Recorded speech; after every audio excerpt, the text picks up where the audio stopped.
സമുദായത്തിനകത്തൊരു influence ഉണ്ടാക്കാൻ, ആ influence കൃത്യമായി ഓപ്പറേറ്റ് ചെയ്യാൻ എത്രയോ തന്നോട് കൂടെ വളർന്നു വന്ന വലിയ വലിയ പണ്ഡിതന്മാർ അല്ലെങ്കിൽ അത്തരം സംഘാടന മികവുള്ളവരെയൊക്കെ ഇരുത്തേണ്ടടുത്ത് ഇരുത്തിയും നിർത്തേണ്ടടുത്ത് നിർത്തിയും അത് ചൂസ് ചെയ്യുന്നതിലും അത് സെലക്ട് ചെയ്യുന്നതിലും അതിൽ പ്ലേസ് ചെയ്യുന്നതിലുമെല്ലാം ഒരു അത്ഭുതമാണ് അദ്ദേഹത്തിൻ്റെ സംഘാടന മികവ് എന്നുള്ളത് പറയാതിരിക്കാൻ നിർവാഹമില്ല. പിന്നെ അതിനേക്കാളൊക്കെ ഉപരി ആ നോളജ് സിറ്റി എന്ന് പറയുന്നത് ഒരു മനുഷ്യൻ്റെ എക്സിക്യൂഷന്, പ്ലാനിങ്ങിന് ഇന്ന് കേരളത്തിൽ നടന്നിട്ടുള്ള ഒരുപക്ഷെ ടെക്നോ പാർക്കോ അല്ലെങ്കിൽ ഇൻഫോ പാർക്കോ അതൊക്കെ ഒരു സർക്കാർ സംവിധാനമാണ് ചെയ്യുന്നതെന്ന് ഓർക്കണം.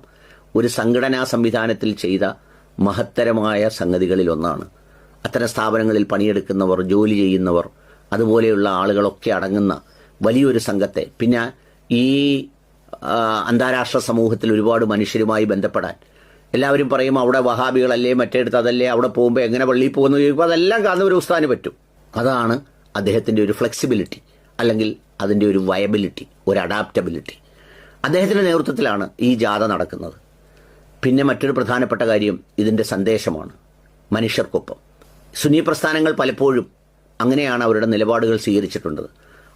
അവരിൽ നിന്ന് ഈ സമൂഹത്തിന് ദഹിക്കാൻ കഴിയാത്ത എന്തെങ്കിലും തരത്തിലുള്ള ചില സാധനങ്ങളുണ്ടല്ലോ. നമ്മൾ ചില സാധനങ്ങൾ മിക്സിയിലിട്ടടിക്കുമ്പോൾ കിടുകിടുകിടുകിടാന്ന് സൗണ്ട് കേട്ട് മിക്സിയുടെ ജാറ് പൊട്ടിപ്പോവുകയോ പല്ല് പൊട്ടിപ്പോവുകയോ ചെയ്യുന്ന ഒരവസ്ഥ ചില മുസ്ലിം സംഘടനകളിലൊക്കെ ഉണ്ട്. അവരുടെ ക്യാപ്ഷൻ കേട്ടാൽ, അവരുടെ പ്രസംഗം കേട്ടാൽ, അല്ലെങ്കിൽ അവർ ഉന്നയിക്കുന്ന വിഷയങ്ങൾ കേട്ടാൽ അങ്ങനെ തോന്നാറുണ്ട്.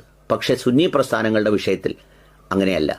അതുകൊണ്ട് തന്നെ ഈ ക്യാപ്ഷനും അതിന് ഏറ്റവും ഉചിതമായതാണ്. മനുഷ്യർക്കൊപ്പമാണ് നിൽക്കേണ്ടത്, മാനവികതയോടൊപ്പമാണ് സഞ്ചരിക്കേണ്ടത്. അതിൽ യാതൊരു തർക്കവും ഇല്ല എന്നതാണ് സത്യം. ഓർത്തു നോക്കൂ,